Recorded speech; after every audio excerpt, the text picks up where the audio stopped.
This is Democracy Now! I'm Amy Goodman. This week, a federal court ordered Johnson & Johnson to pay more than $2 billion to a group of women who developed ovarian cancer after using talcum powder contaminated with asbestos. In its ruling, the Eastern District Missouri Court of Appeals said Johnson & Johnson, quote, engaged in conduct that was outrageous because of evil motive and reckless indifference, unquote. The appeals court reduced the original verdict amount from 2018, which had been $4.7 billion. But Johnson & Johnson still faces thousands more lawsuits. It recently stopped selling its brand of talcum powder in the United States and Canada, but it continues to sell the products overseas. The lawyer for the plaintiffs told consumers they should throw away any baby powder in their homes. According to internal memos, Johnson & Johnson knew that asbestos may be in its talc products for at least half a century, 50 years. But as concern grew, Johnson & Johnson targeted its ad campaigns at Black, Latinx, and overweight women. In 2007, the year after the International Agency for Research on Cancer determined talc was, quote, possibly carcinogenic, Johnson & Johnson planned to market the product to African Americans in, quote, underdeveloped geographical areas with hot weather and higher AA population, unquote. This is Marvin Salter, the son of Jacqueline Salter Fox, who sued Johnson & Johnson after being diagnosed with late-stage ovarian cancer in 2013. She didn't live to see the trial. Her family was awarded $72 million in 2016, a decision which was later overturned. Marvin Salter testified in 2019 before the House Oversight Committee. I sincerely believe that Johnson & Johnson took my mother's life. We believed in the company and the product specifically. My mother was a true fan. It was a staple in our house and a necessary part of our hygienic routine. It was as natural for her as her brushing her teeth every single day. She was diagnosed with the late stage of ovarian cancer in April of 2013. It was a rough time for us, but my mother was the type of woman who never let bad news overtake her joy.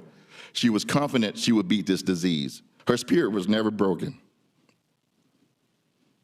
despite what was happening to her body. She smiled through it all.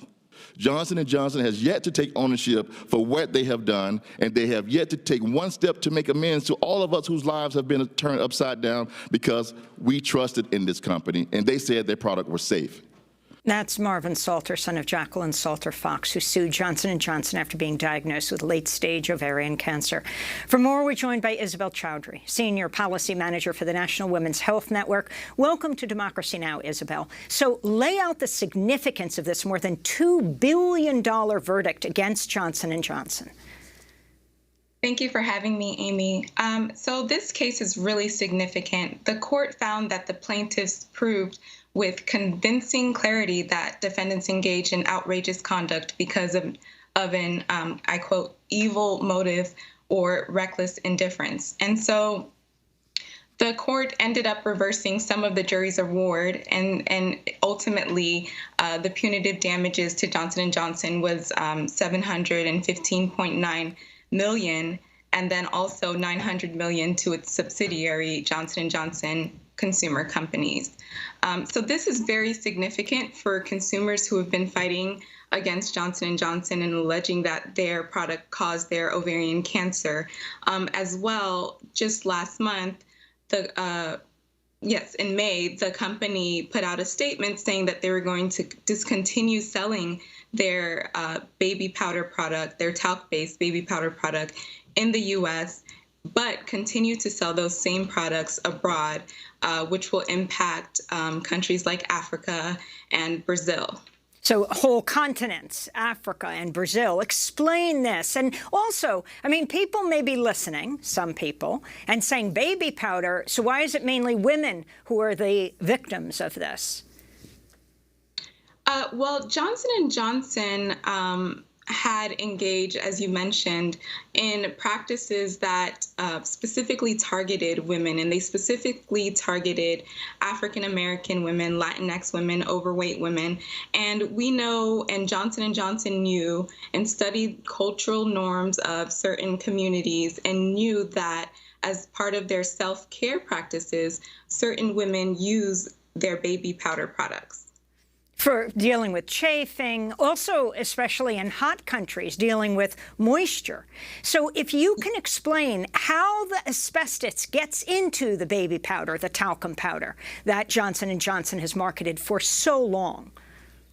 Yes, so the way that talc is mined, it sometimes is commingled with asbestos, and asbestos is a known carcinogen. The American Cancer Society has said so. There is no safe level of asbestos. And so when there's any trace of asbestos in talc, the talc is then dangerous. It can cause cancer. And Johnson & Johnson knew of this for years, going back to the late 1950s. And this is publicly recorded, so we can see through their public documents during litigation that they knew that there were trace amounts of asbestos in those products. So in 2008, Johnson & Johnson hired an African-American PR firm to develop marketing campaigns for its baby products line. In 2010, launched a radio campaign in the South targeting women, quote, curvy Southern women 18 to 49 skewing African-American. Yes, so the company contracted with a North Carolina marketing firm called Segmented Marketing Services, Inc., which specialized in promotions to ethnic consumers. And they distributed 100,000 gift bags containing baby powder and other Johnson & Johnson baby products in African American and Hispanic neighborhoods in Chicago. They also launched a 300,000 radio advertising campaign in half a dozen markets, aiming to reach, as you stated, curvy Southern women 18 to 49 of age. So if you can talk about the women who brought the lawsuit, did any survive it? Did they all die? Okay, so there were upwards of 20-ish women. I think it was 22 women and their families brought lawsuits against Johnson & Johnson. And as you stated before, they have thousands of lawsuits against them. Through this process, families have lost loved ones. Women have died of ovarian cancer. And so this has been a very serious issue that has impacted families, has impacted women, and is going to continue impacting these people if the products are still being sold and marketed, especially abroad. And I understand that their current inventory will still be sold throughout the U.S. Throughout the U.S., the current inventory before they won't make it again, but they are continuing to make it for other countries. I wanted to ask you about Johnson & Johnson CEO Alex Gorski issuing a statement in support of Black Lives Matter in response to the global uprising after the police killed George Floyd. Ahmaud Arbery, Breonna Taylor. Can you talk about this statement? He said, as the CEO of the world's largest healthcare economy, I must state unequivocally that racism in any form is unacceptable and that Black lives matter. He went on to pledge to focus on inequity in medical care for communities of color. Your response, Isabel?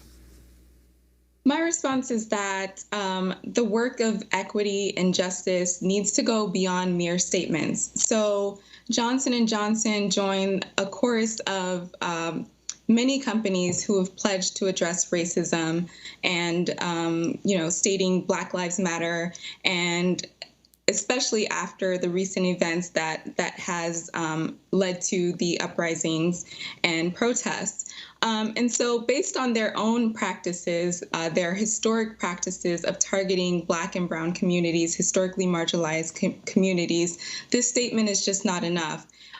They are a manufacturer that markets and sells products to consumers. These are products that we use on our skin. These are products that impact our health. And so to specifically target and double down on marketing efforts to historically marginalized communities and to continue to to engage in those practices and now continue abroad to places like Africa, as I mentioned. They have Ghana and Kenya in particular, among other places. Yeah. Ghana, South Africa, Kenya, and also Brazil holds all three segments of its company. And so it's just not enough to put out statements. Their actions need to match the statements, and they have a history of engaging in racist practices. So what are your demands right now? You're saying that if you go to a store in the United States, you could possibly find this contaminated baby powder. They're saying they're discontinuing it after the current inventory is out. And then in Africa, in Asia, in hot countries in particular, and particularly communities of color. So my demands are that they outright ban these products globally, especially in places where it will impact the communities that they have targeted in the past. So an outright ban on these products, and also acknowledging that they did engage in these practices, and to commit to not continuing to engage in practices that target and harm Black and Brown communities. How many more lawsuits does Johnson & Johnson face?